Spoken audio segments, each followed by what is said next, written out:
Allahumma amin. Qala al-muallif rahimahullahu ta'ala wa nafa'ana bi'ulumihi fid dharain amin amin ya rabbal alamin. Dan kata Imamul Ghazali rahimahullahu ta'ala, wa hadzal pannu, iyalah wa hadzal pannu, dapat jakah ya.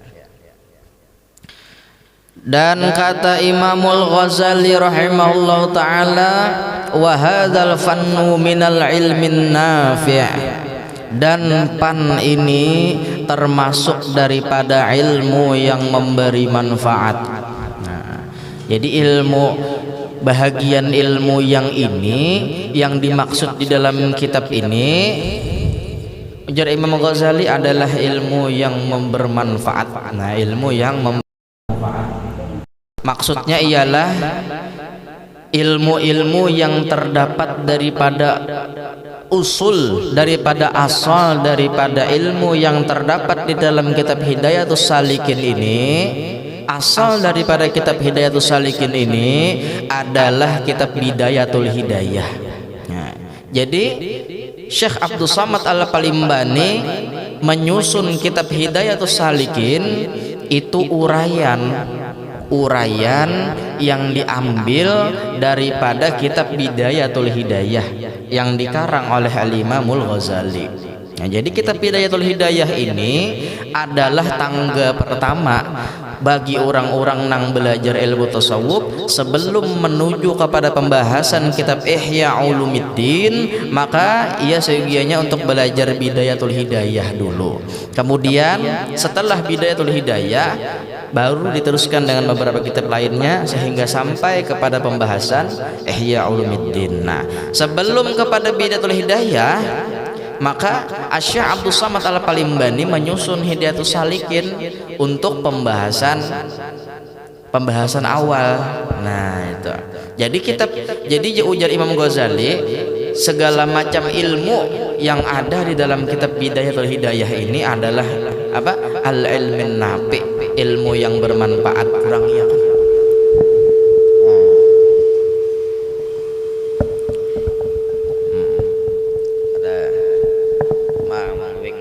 Kebanyakan ehonya kurang ya.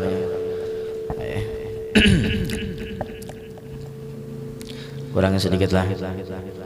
Ya. Di dalam kitab Bidayatul Hidayah. Nah, itu tadi. Ilmu yang tersebut di dalam kitab Bidayatul Hidayah ini yaitu daripada ilmu yang memberi manfaat seperti yang hamba sebutkan di dalam kitab ini. Nah, dalam kitab ini maksudnya ialah kitab Hidayatus Salikin. Jadi di dalam kitab Hidayatus Salikin ini ialah ilmu yang bermanfaat sebagaimana yang terdapat di dalam kitab Bidayatul Hidayah asal daripada kitab ini. Nah, ini gitu ulama-ulama mengarang ada mulai matan, kena ada syarah, kena ada hasyiah. Ada paham Bang ya lah? Nah, kayak ini lah seumpamanya. Ada kena asal daripada kitab itu namanya matan. Matan itu ikungan isinya. Nah, yang secara baku belum terurai. Karena ada ulama lain yang mensyarahkan daripada kitab yang matan tadi, maka jadilah itu syarah, uraian daripada yang ada di dalam matan itu. Kemudian ada lagi nanti ulama daripada syarah daripada matan itu muncullah hasyiah. Ulama-ulama yang lain menghasyiahkan, artinya catatan-catatan tambahan, penjelasan-penjelasan tambahan yang tidak terdapat di dalam syarah maupun matan. Nah, dan seterusnya. Kayak itulah. Dan demikian lagi ilmu yang memberi manfaat itu tersebut di dalam kitab Minhajul Abidin bagi Imamul Ghazali rahimahullah ta'ala. Jadi ada kitab Minhajul Abidin yang membahas mengenai ilmu tasawuf juga, yang mana kitab Minhajul Abidin ini adalah dikarang pula oleh Imamul Ghazali rahimahullah ta'ala. Dan demikian lagi yang disebutkan di dalam kitab Ihya Ulumuddin, dan demikian lagi yang disebutkan di dalam kitab Al-Arba'in fi Usuluddin, dan demikian lagi yang disebutkan di dalam kitab Mukhtasar Ihya, dan demikian lagi sekalian ilmu tasawuf itu yaitu ilmu yang memberi manfaat di dalam dunia dan di dalam akhirat. Dan dari karena inilah kata Syekh Abdul Wahab Asy-Sya'rani rahimahullahu taala di dalam kitab Al-Yawaqit wal Jawahir, ia nukil daripada Imamul Ghazali rahimahullahu taala di dalam Ihya Ulumuddin, dan ia nukil pula daripada setengah Al-Arifin. Jadi ini ada perkataan daripada perkataan Imam Ghazali yang dinukil oleh Syekh Abdul Wahab Asy-Sya'rani, dinukil Sidin, dan dinukil pula kata-kata ini daripada perkataan setengah ulama Arifin, yaitu ulama al-arifin itu adalah ulama-ulama yang ma'rifat kepada Allah, yang lautan ilmu tasawufnya, yang ulama-ulama yang hebat-hebat itu di bidang tasawuf. Nah, jadi perkataan mereka apa? Malam yakun lahu nasibun minal ilmil qaum yukhafu alaihi su'ul khatimati. Barang siapa tiada baginya daripada ilmu kaum, yakni ilmu tasawuf, niscaya ditakuti atasnya su'ul khatimah, yakni mati di dalam maksiat. Jadi barang siapa nang kada belajar ia ilmu tasawuf, kada mempelajari ilmu tasawuf ini, hati-hati. Loko-loko jisidin apa? Yukhafu alaihi su'ul khatimati, ditakutkan baginya itu mati hal keadaan su'ul khatimah, hal keadaan mati kada baik. Nah, ini nang kita takuti, karena orang nang kada belajar ilmu tasawuf inya kada tahu apa kekurangan di dalam dirinya.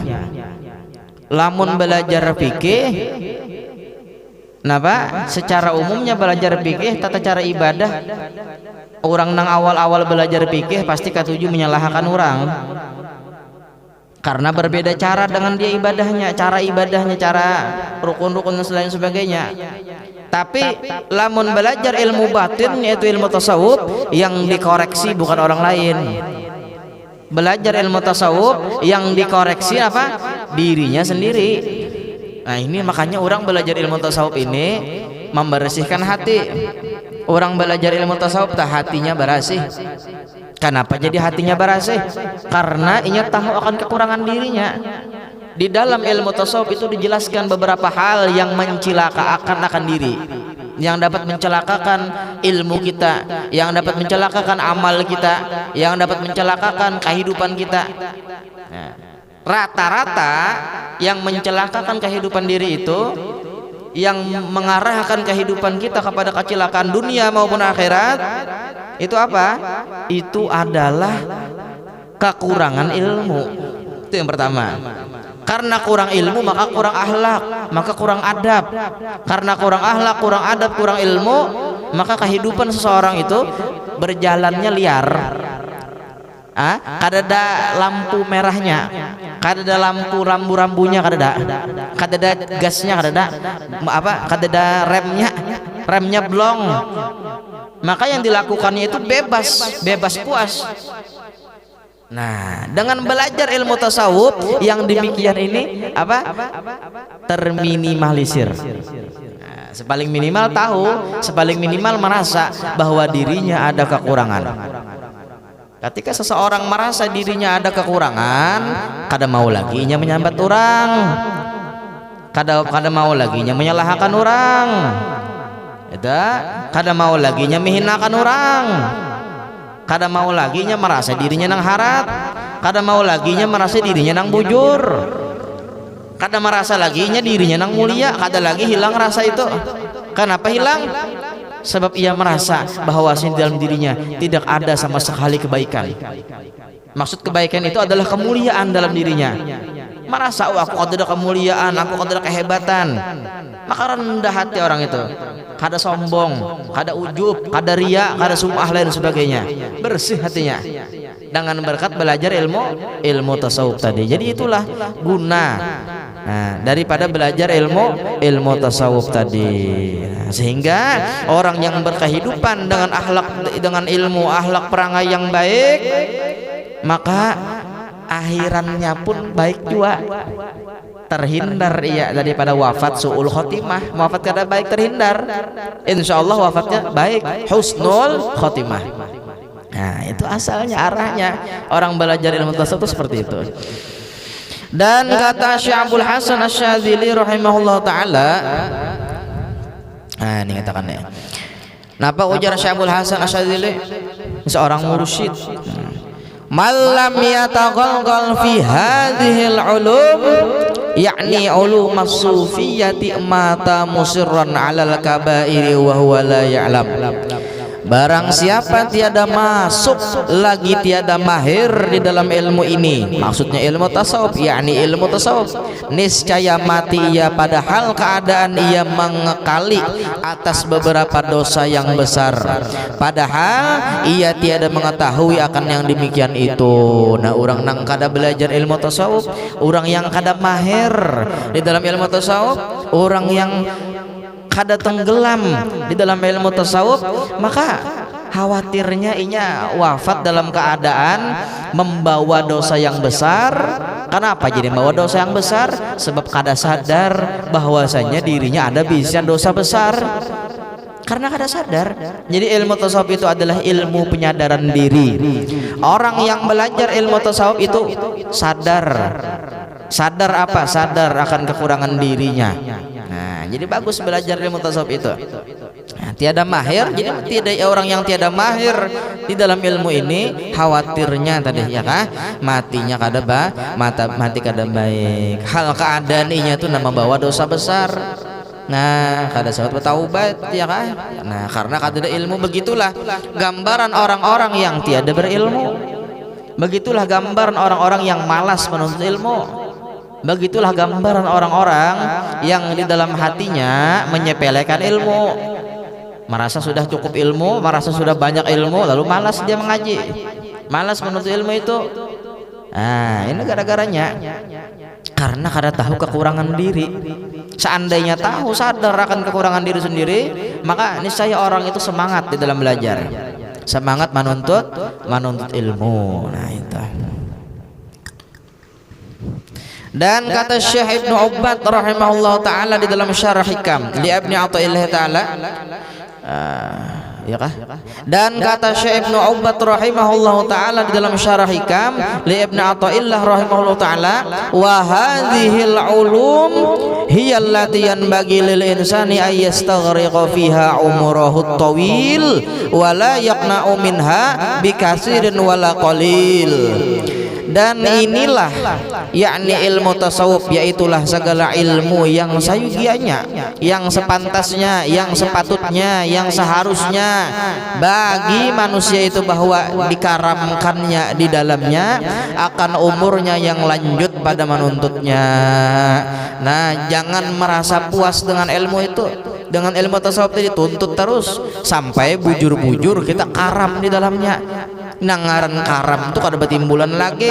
Dan jangan membandai daripadanya dengan banyak, apakan lagi kalau hanya dengan sedikit. Maksudnya jangan merasa cukup, entah banyak atau sedikit bisian ilmu. Jangan merasa cukup. Kita diharuskan untuk rakus di dalam ilmu itu. Rakus apa? Rakus dengan ilmu, rakus menuntut ilmu, sehingga merasa kurang terus ilmu itu, sehingga tidak cukup hanya seminggu sekali. Dalam seminggu 4 kali, seminggu 5 kali mengaji terus. Nah, itu maksudnya tidak merasa cukup akan ilmu. Nah, ilmu. Jadi ilmu ini bermanfaat benar. Dengan ilmu orang hati bersih. Itu tak. Nah, proses nang itu tuh proses. Nah, orang nang kada ada ilmu itu niscaya binatang, manusia niscaya binatang.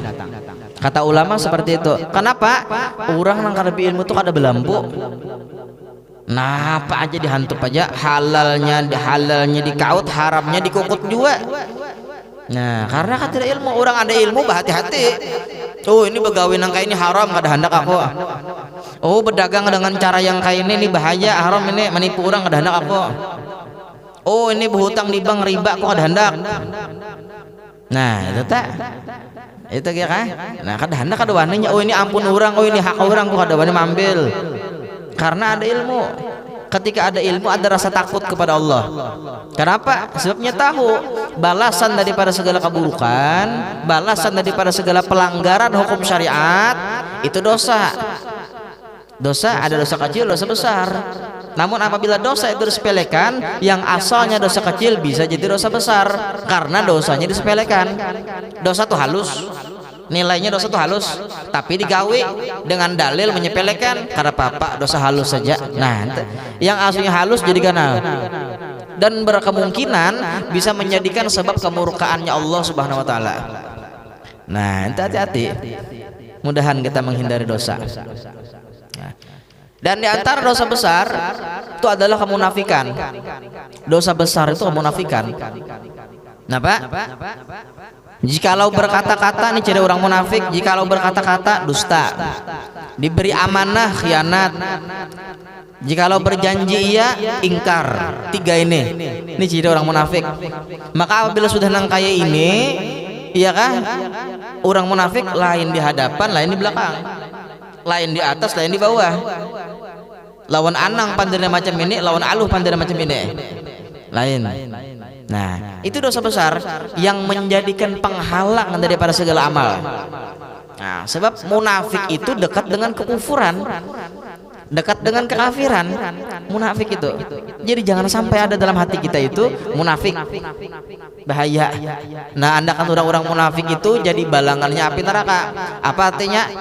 Jadi apa? Bahan bakar api neraka. Nah, lain nang di dalam nerakanya, lain bahan bakarnya. Alahan lagi tak nerakanya ini kayak apa ya lah, apalagi bahan bakarnya. Naudzubillah min zalik.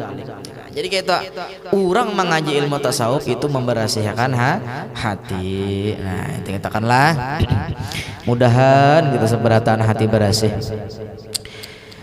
Yakni sawigianya sepatutnya bagi orang yang hendak kemenangan di dalam dunia dan akhirat itu bahwa dihabiskan umurnya itu di dalam mengaji ilmu tasawuf.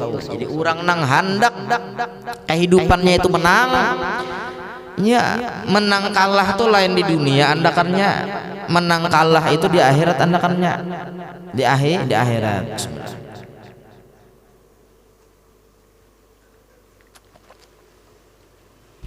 Kalau wae bahantam di dunia, menang di dunia banyak ada. Di akhirat kena menang kalah itu.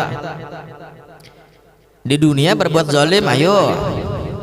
Berbuat mungkar ayo. Berbuat dosa ayo di dunia. Iya kan? Berbuat kesalahan menyuap hakim bisa. Bayar polisi bisa. Ya. Hukumnya asalnya salah jadi bujur. Ya asal tersangka jadi selamat, bujur jadi salah, salah jadi bujur. Hukum di dunia kawa dibayar. Itu bukan menang kalah. Kayaknya di akhirat menang kalah itu di akhirat. Di mana andakan mereka itu? Orang yang memutarbalikkan fakta, orang yang senantiasa merusak kerukunan, orang yang memisahkan antara orang yang berkebaikan, orang yang menyebar fitnah, ghibah, adu asah namim. Di mana kena andakannya? Di akhirat kan bakal tahuan. Di akhirat bakal tahuan. Nah, maka sebelum menuju negeri akhirat bertaubat dulu di dunia. Ya lah, di dunia bertaubat dulu, minta ampun di dunia. Lamun sudah di akhirat bertaubat karena pakai lagi. Bertaubat di akhirat karena pakai lagi. Minta ampun di akhirat karena pakai lagi. Zikir, minta ampun, berdoa, karena pakai lagi. Karena di akhirat itu tempat untuk penghakiman. Penghakiman apa? Atas segala sesuatu yang kita lakukan di dunia. Nah, apa yang dilakukan banyak nih karena PL-nya nih. Banyak kelakuan kita, ada baik ada buruk. Banyak kata-kata kita, banyak perbuatan kita, banyak penglihatan kita, banyak perilaku kita, berbagai macam hal keadaan hati kita. Itu kena di akhirat ada penghitungannya. Siapa kena hakimnya? Allah Ta'ala hakimnya. Siapa nang kau bayar Tuhan? Kau lah bergunalah duit di sana. Tidak. Nah itu. Maka takutlah dengan Allah. Takut lawan Tuhan. Kayak apa takut lawan Tuhan itu? Dengan merubah perilaku yang kada baik. takkan tuh merubah keadaan hati yang kada baik. Kotoran dalam hati dibuangi, kulir ba ibadah dibuangi, dimulai dengan ibadah-ibadah kecil. Kada kawa tahajud, kada kawa duha, kada kawa witir, ya kan? Dimulai dengan ibadah yang fardu-fardu saja. Apa? Salat fardu 5 waktu. Kada kawa kita menunaikan 5 yang fardu ini begemetan, bukan berarti saya membolehkan. Begemetan prosesnya. Mulai dari maghrib berjamaah, isya berjamaah, subuh melandung silahkan. Tapi dilatih kodo imbahnya, ya kan? Dilatih dengan sering mengkodo subuh. Kodo subuh. Karena tak biasa bangun besungsung kena. Besungsung. Terus akan itu latihan mentarbiyah itu. Karena ayungannya ada muncul di dalam hati itu rasa takutan meninggalkan sembahyang. Ketika ada rasa takut, rasa gelisah meninggalkan sholat, maka muncul rasa hendak menjaga sholat. Ini asalnya pengoler sembahyang. Orang azan kada begadoh. Kayak apa caranya? Dengan melatih, dengan mengkodok. Terus termasuk latihan. Seumpama kebiasaan meninggalkan zuhur. Di mana kan ada waktu siang itu waktu yang lalu mengkang ya kan, yang luang gawi zuhur apa masih masuk waktu nih 4 kalinya kodok itu latih. Karena lawas kelawasan muncul rasa malas untuk mengkodok. Ketika muncul rasa malas ingin mengkodok, lalu apa? Hendak menjaga nang pardo, sehingga ada lagi mengkodok. Aku pun pacangan kayak ini terus nih. Nah orang mengkodok terus nah, baik aku menjaga zuhur sekali. Muncul karena rasa itu pelatihan. Maka awal mula perpindahan seseorang dari buruk ke baik itu dilihat dari nilai status sholatnya. Sembahyang itu dijaga.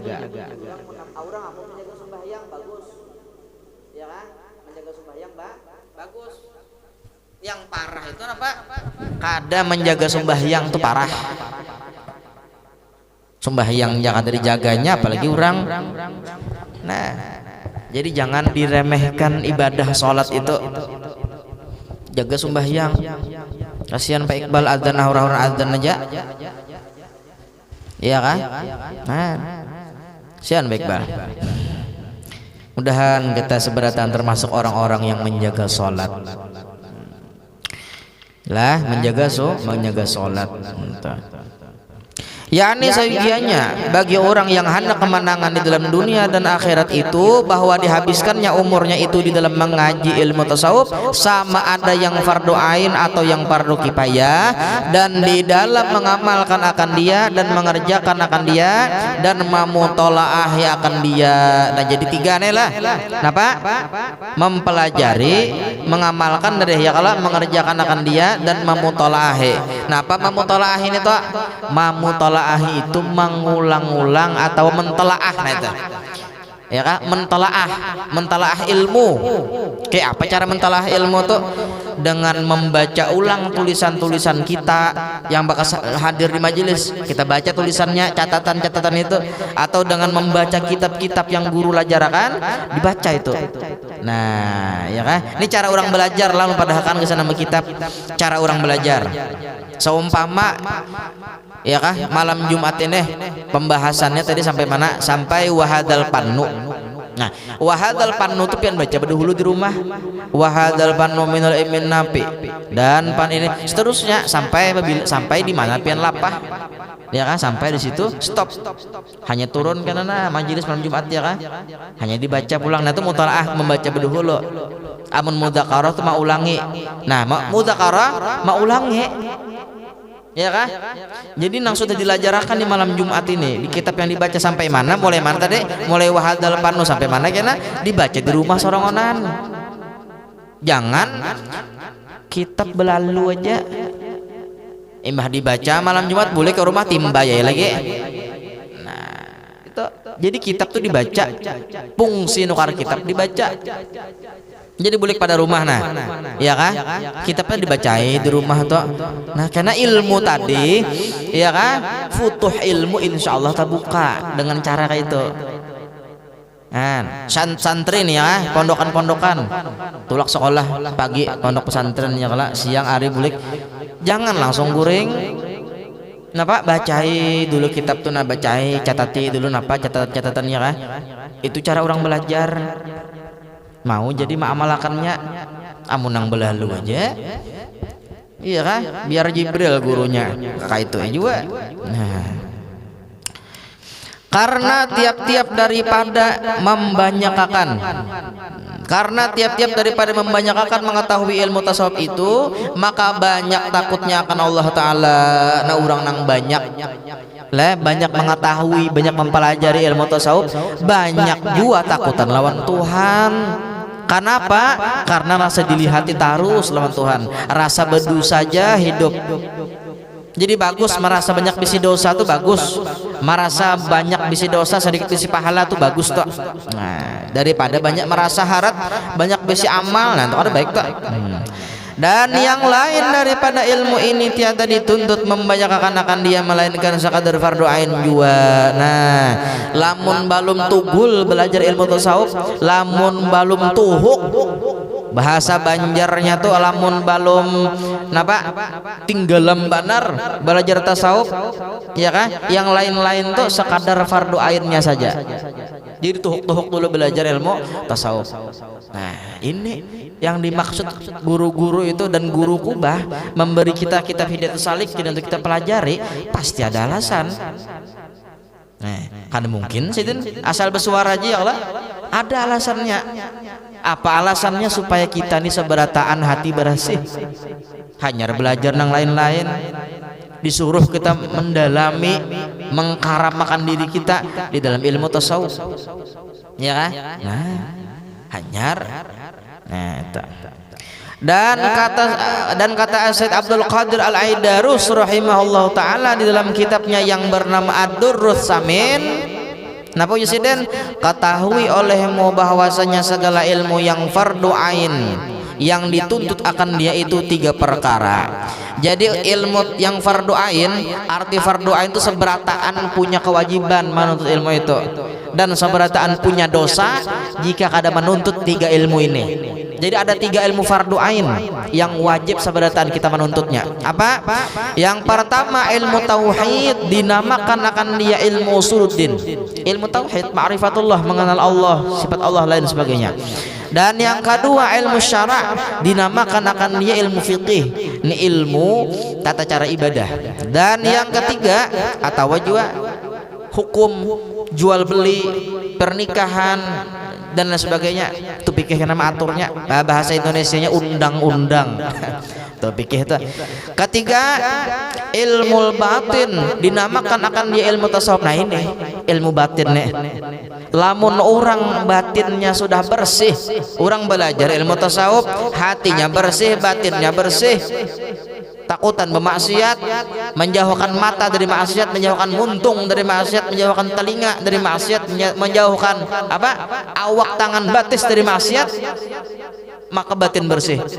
Lamun hati barasih, ilmu baluruk nyaman masuk. Lamun hati rigat, biar ilmu baluruk, biar gurunya Jibril, ilmu kada mau masuk karena batin rigat. Maka membersihkan batin dengan belajar ilmu tasawuf, tobatnya. Nah, lah. Adapun fardu ain pada ilmu tauhid, dan orang mengaji ilmu tentunya ada adab-adab tuh banyak tuh, kena tak adab-adab ilmu, adab-adab mengaji, nya ada mengaji turun di majelis boleh gitu aja lah, ada adab-adabnya banyak. Yang pembahasannya itu adab-adab di majelis, karena belajar ilmu tanpa disertai adab di majelis, adab kepada guru, sia-sia, kada ada berkahnya. Berkah itu didapat ketika kita beradab lawan peguruan, itu berkah mau ada, ya kah? Alamun beradab, mudahan beradab berdatang zahir batin. Adapun qadar, adapun qadar fardu ain pada ilmu tauhid itu, makanya itu mengenal qadar yang mengetahui dengan dia zat Allah Ta'ala dan sifatnya yang salbiyah dan sifatnya yang subutiyah. dengan sakira-kira mengsahkan akan imannya. Nah, sepaling tidak kadar daripada belajar ilmu tauhid ialah mengenal Allah Ta'ala, ya kan, mengenal zat Allah Ta'ala dan segala sifatnya yang salbiyah dan sifatnya yang subutiyah dengan sakira-kira mengsahkan akan imannya. Artinya pembahasannya itu ilmunya yang bujur, yang sah ilmunya itu, yakni mengenal barang yang wajib bagi Allah Ta'ala dengan yang mustahil baginya dan yang jaiz baginya. Dan demikian lagi mengenal seumpama yang demikian itu bagi segala Rasul alaihi wassalatu wassalam, mengenal sifat Rasul, apa yang wajib bagi Rasul, apa yang mustahil bagi para Rasul dan sebagainya. Sudah lalu kita belajar ini ya Allah. Nah, dan beriman dengan segala yang didatangkan oleh mereka itu, beriman atas apa yang didatangkan oleh para Rasul. Malam Kamis di Palima dibahas nih lah ilmu tauhid ya Allah. Paham aja kah? Mudahan terbuka paham bacaan. Dan mengenal yang lebih daripada demikian itu yaitu fardu kifayah. Adapun fardu ain pada ilmu syara itu, nah, jadi fardu ain yang wajib kita ketahui dalam ilmu fikih itu apa? Yang fardu ain bagi kita nih sampai mana kadarnya? Maka yaitu mengenal kadar yang mengetahui dengan dia segala fardu toharoh, kayak apa cara bersuci. Ini kada, iya kah? Mandi wajib kada bisa, salah, iya kah? Kada tahu caranya. Banyu yang dipakai untuk bersuci kada tahu apa banyunya. Banyu mutlak, banyu napa? Mutan najis, napa?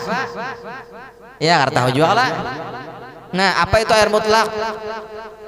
Tahulah. Sane, kada tahu. Azhar. Nih, tahfiz Quran nih. Apa itu air mutlak? Air suci. Salah.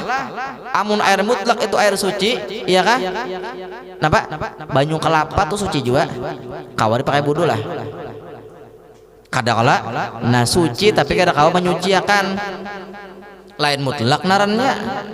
Napa air mutlak? Suci lagi menyuciakan. Banyu mutlak itu air yang suci yang bisa dipakai untuk bersuci. Orang bisa hadas besar, junub dan lain sebagainya. Kayak apa cara bersucinya? Mandi wajib. Apa syarat mandi wajib? Di antaranya karena pakai banyu. Karena pakai pasir kada. Banyunya nang kayak apa pulang? Banyu mutlak kamu tan najis kah? Apa kira campurannya nih? Mutan najis tercampur najis kada sah. Napa banyunya banyu mutlak? Nah, banyu mutlak itu air yang suci lagi dapat menyuciakan yang lain. Itu. Napa kena air mutlak banyak karena bahagiannya 8 pulang parannya. Di kitab lain ada pulang tambahannya. Itu. Nah, secara umumnya banyu ledeng dah asal berasi aja beda airnya kan. Lebih daripada 2 kulah lain sebagainya karena syarat-syarat penampungan banyu tuh. Nah, itu. Atau bisa juga banyunya mutlak kaguguran najis, wadahnya kan sampai 2 kulah. Nah, mutan najis kada kawa dipakai gasan bersuci. Pikir kena pembahasannya. Sudah juga kita belajar. Ingat aja cara-caranya. Insyaallah sambil kita dibahas pulang bahasa. Karena penting. Ini bila kita kayak apa ibadah lamun kada suci awak. Nah, iya nang apa? Iya nang junub menyapai kitab tak? Di mana ilmu hendak masuk? Sumbahyang, napa harus baudu? Karena ada hadas kecil. Hadas besar disucikan dengan mandi wajib. Hadas kecil disucikan dengan baudu. Iyalah. Nah, mensucikan hadas kecil cukup dengan berudu untuk sholat. Cara berudu pulang bujur hajakah sudah. Sembahyang pulang macam-macam rukunnya.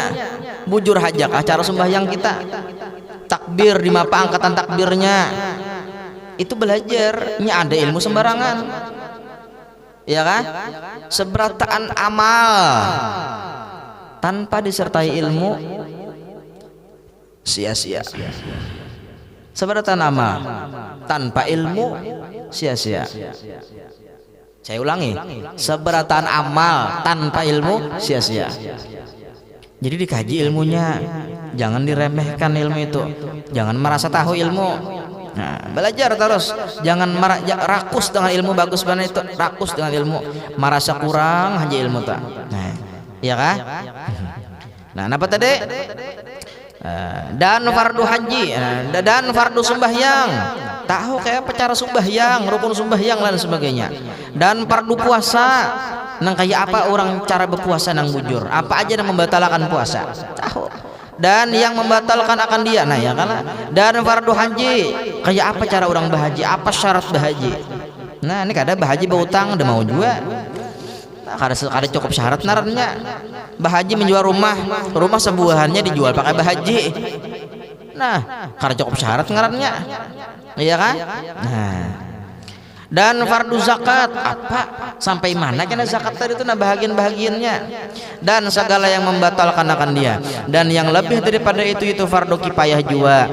Adapun kadar fardu ain pada ilmu batin ini, adapun kadar fardu ain pada ilmu batin itu yakni ilmu tasawuf, maka yaitu mengetahui barang yang sejahtera dengan dia segala amal yang zahir daripada fasad rusak, dan sejahtera daripada yang membatalkan akan dia pahalanya. Seperti bahwa seseorang apabila sembahyang ia serta riya atau ujub atau sum'ah atau barang sebagainya, maka yaitu membatalkan ia akan pahala sembahyang. Bila belajar ilmu tasawuf itu tahu apa yang membatalkan pahala sembahyang. Bila kada belajar ilmu tasawuf, belajar fikih aja, tahu cara soh beribadah, soh pada fikih, soh, namun kada pahala karena tersalah dalam tasawufnya. Jadi dua itu seimbang, fikih dan tasawuf. Fikih mensohkan amal, ya kan? Tasawuf mensohkan pahala supaya berhasil ibadah itu kada sekadar soh aja. Nah, sudahlah kita sempurna mengaji nang kayak ini. Ini yang diperintahkan oleh Rasulullah. Ini yang disuruhkan Nabi. Ini yang disuruh Nabi kita untuk mempelajarinya, mengajinya, menghimatinya. Tapi kita rancak lalai. Nah, seumpama orang sembahyang soh pada fikih, tapi napa ada riya di dalamnya, ada ujub di dalamnya, kada hasil pahala sembahyang tadi. Soh pada fikih namun tidak ada manfaat, arti manfaat itu kada dapat berkat. Nah itu.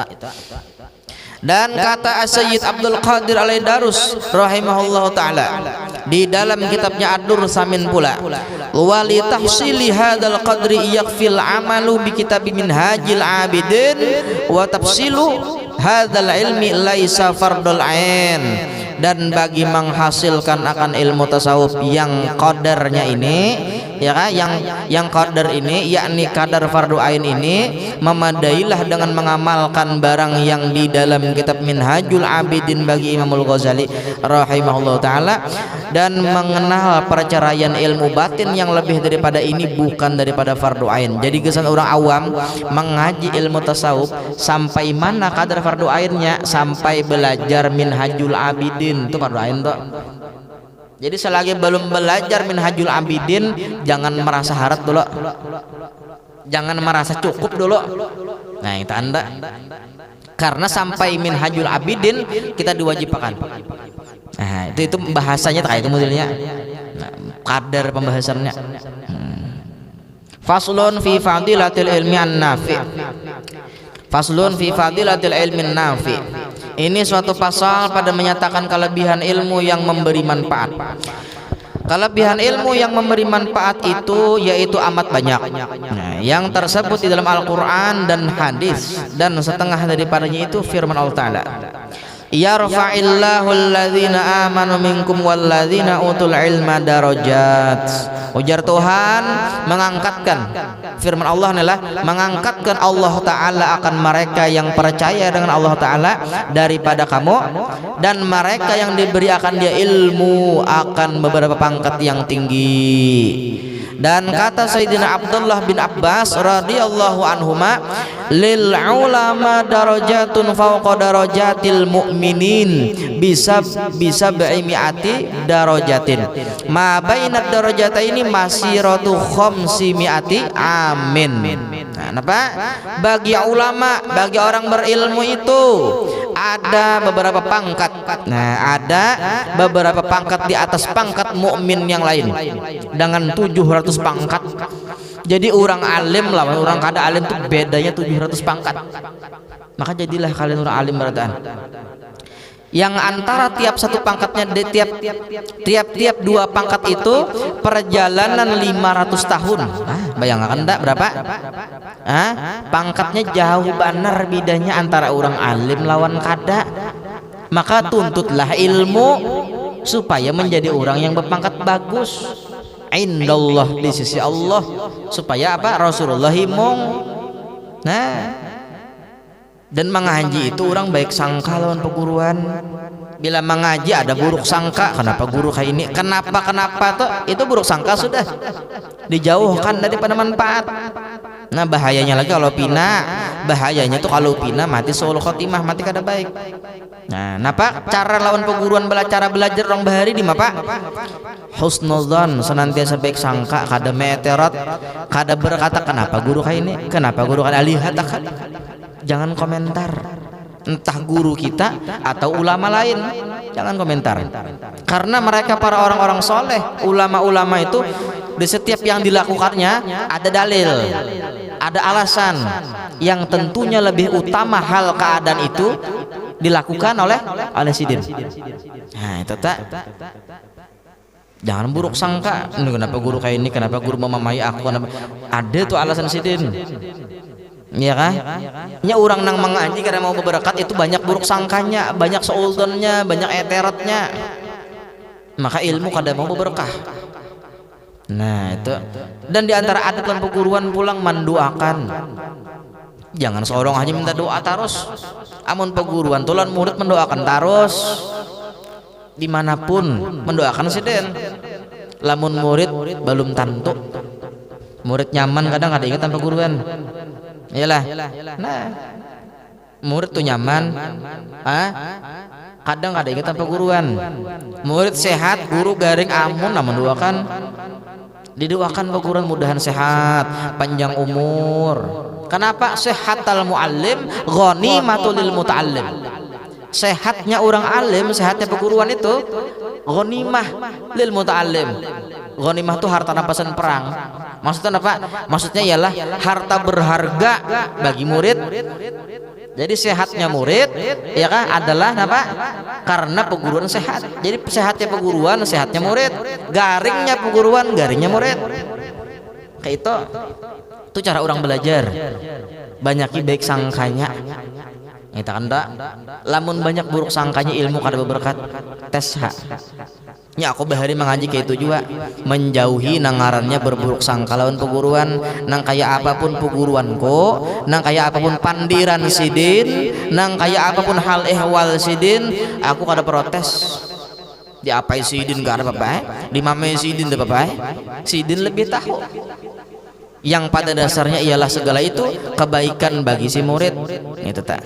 Mudahan diberi pahaman, senantiasa istiqomah dalam kebaikan, qabul segala hajat, Allah ampuni segala dosa kita, dan mudah-mudahan Allah permudah kita di dalam menuntut mengamalkan ilmu dan berbaik sangka kepada para guru-guru kita, para ulama wassalihin, dan khususnya mudah-mudahan kita dan mudah-mudahan guru-guru kita, khususnya guru kita seberataan Tuan Guru Munawar Ghazali, panjang umur, sekeluargaan, sehat badan, murah rezeki, qabul segala hajat, dilindungi jak langkah dakwahnya, dan mudah-mudahan segala macam bala musibah di kampung kita ataupun di luar, ataupun di Kalimantan ataupun di luar Kalimantan, Aceh, Sumatera dan sebagainya, mudah-mudahan Allah angkatkan bala itu, Allah jauhkan daripada bala, Allah tegarkan hati mereka, Allah ikhlaskan hati mereka atas segala macam semua musibah. Mudah-mudahan Allah banyakkan rezeki kita, kabulkan hajat kita, kabul segala hajat, sehat afiat dalam taat, Allah ampuni kita, dan mudah-mudahan Allah terima taubat kita, mati kita berataan dalam keadaan husnul khatimah, membawa iman dan Islam yang sempurna, husnul khatimah. Allah jagakan selagi kita hidup di dunia, Allah jagakan lisan kita daripada fitnah, ghibah, namimah, dan mudah-mudahan Allah ampuni kita seberataan, terkumpul kita bersama bersama kekasih hati kita baginda Sayyiduna wa Habibuna Muhammadin sallallahu alaihi wasallam. Ala hadhihi niyyah wa ala kulli niyatin salihah wa ila hadrin al-Fatihah. A'udzu billahi minasyaitonir rajim. Bismillahirrahmanirrahim. Alhamdulillahi rabbil alamin arrahmanir rahim maliki yaumiddin. Iyyaka na'budu wa iyyaka nasta'in ihdinas siratal mustaqim siratal ladzina an'amta 'alaihim ghairil maghdubi 'alaihim waladdallin. Amin. Nurul Mustafa, Nurul Mustafa, mala'al aqwan, mala'al aqwan, Habibi Muhammad, Muhammad, Muhammad, khairul mursalin. Nurul Mustafa, Nurul Mustafa, mala'al aqwan, mala'al aqwan, Habib Muhammad, Muhammad, Muhammad, khairul mursalin. Allahul Jalal atlaqal jamal, Allahul Jalal atlaqal jamal, ya syamsal kamal, ya nural ain, Habibi Muhammad, Muhammad, Muhammad, khairul mursalin. Nurul Mustafa, Nurul Mustafa, mala'al aqwan, mala'al aqwan, Habibi Muhammad, Muhammad, Muhammad, khairul mursalin. Ya khayra muti awsil salati, ya khayra muti awsil salati,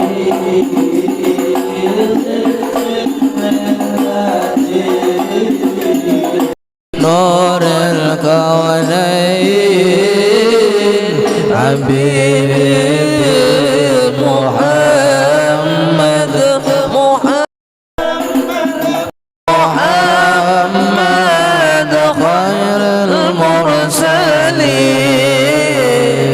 Nurul Mustafa, Nurul Mustafa, mala'al aqwan, mala'al aqwan,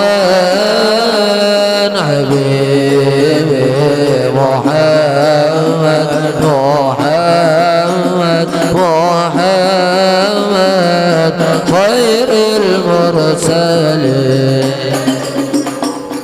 Lailan sara wa amma, lailan, lailan sara wa amma, bil anbiya al mardiyya, bil anbiya al mardiyya, lailan sara wa amma, lailan, lailan sara wa amma, bil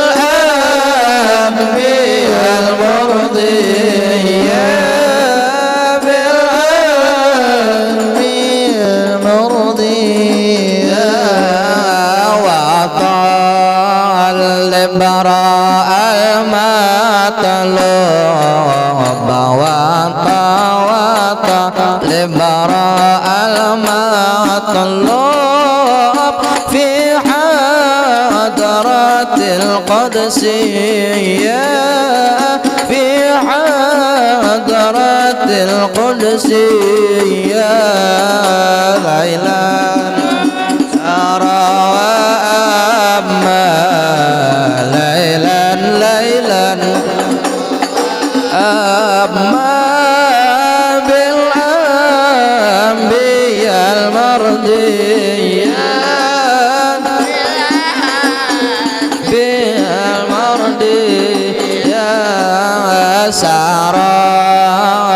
سارى على البراق سارى على البراق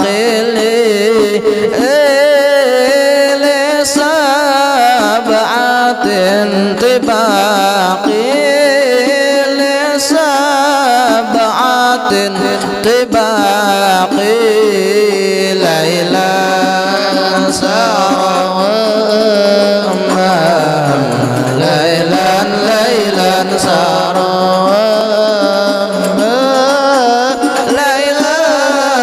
ليلا مرضي بالأنبياء المرضية يا ربي بالمصطفى بلغ مقصدنا واغفر لنا ما مضى وسع الكرم يا ربي بالمصطفى بلغ مقاصدنا ما مضى وسع الكرم يا المصطفى مقاصدنا واغفر لنا ما مضى يا ربي فانفعنا ببركتهم واهدنا الحسنى بحرمتهم وأمتنا في طريقتهم ومعافاتهم من الفتن. Malam Rabu di Belitung pada Isya majelis di Gang Rahman, majelis Madhul Mustafa umum seberataan laki-laki dan bini-bini Gang Rahman sebelum Masjid Baitur Rahman ba'da Isya.